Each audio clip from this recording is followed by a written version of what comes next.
Is resurrection science ethical? Imagine bringing back animals that have been gone for hundreds or even thousands of years. It sounds like science fiction, but it's real and happening now. Resurrection science, also called de-extinction or resurrection biology, is the effort to revive species that are no longer around. Scientists use advanced tools like cloning and gene editing to try to recreate these animals. For example, they might take DNA from a woolly mammoth preserved in ice and insert it into an elephant egg. Then, they hope the embryo develops into a mammoth-like creature.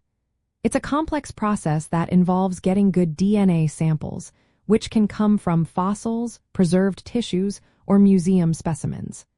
The goal is to produce a living animal that closely resembles the extinct species. But is it right to do this?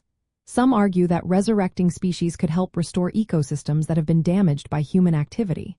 For instance, bringing back the passenger pigeon could help rebalance forests where they once thrived.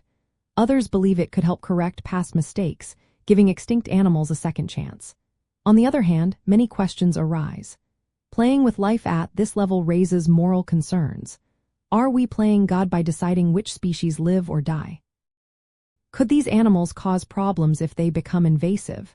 For example, a resurrected species might outcompete current wildlife or spread diseases. There's also the issue of resources.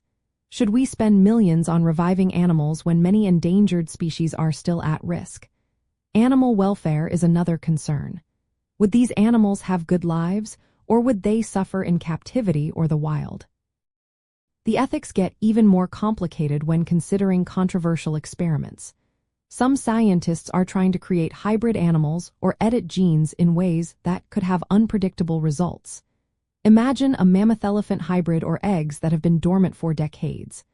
These experiments push the limits of what we think is acceptable.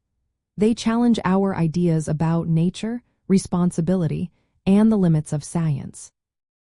Practical uses might include helping fight climate change or restoring damaged habitats.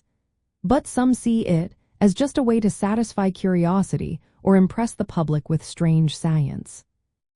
Ultimately, the question of whether resurrection science is ethical depends on how we weigh the potential benefits against the risks and moral concerns.